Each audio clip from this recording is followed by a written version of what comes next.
Kahit na umuulan, may mga namimili pa rin. Alright. Yan po ito din alam. Sa baso sir, 3,100.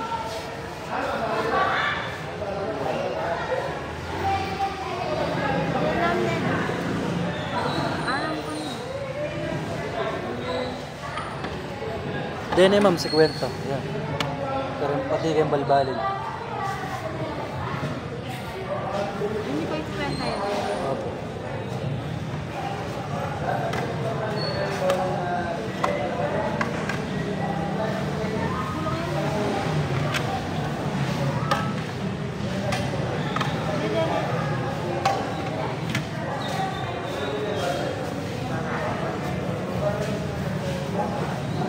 Magkano po siya? Kaya ma'am, 75. Dosena na po.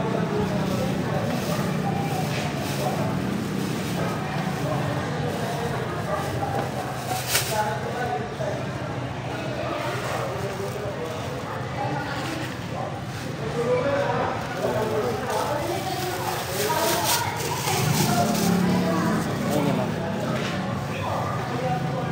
Papalit kaya mo po na ma'am. Thank you po. Alright. Ayun sila madam, yung namili sa atin ng halagang 500. Diba?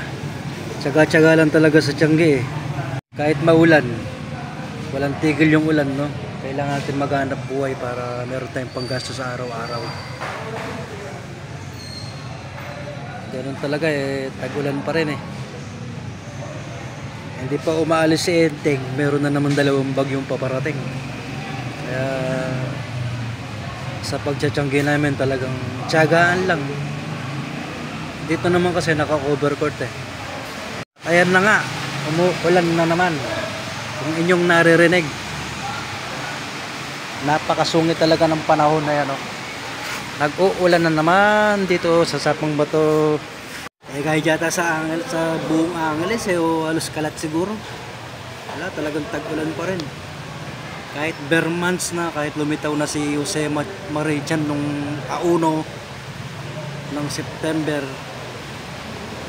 talagang may ulan, may bagyo. Wala, ganun talaga. Tinawag ako ni Chong Edwin, meron siyang palibreng okoy.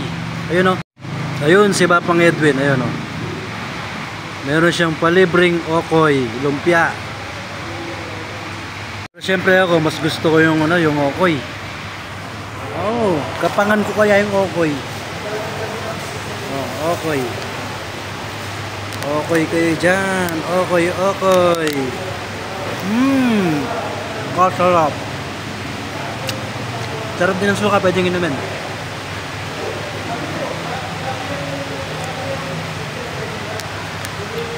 Dami pa sibuyas, Ayos na ayos, Ayos.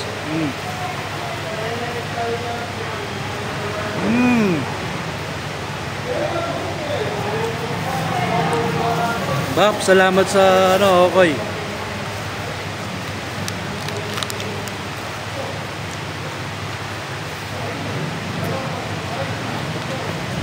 Ayos. Siyempre, inom tayong tubig, kumain tayong okoy eh. Si Pipi, si Eduardo Quinto, nahuli eh. Natutulog kasi doon, natutulog. Oh. Inom tayong tubig.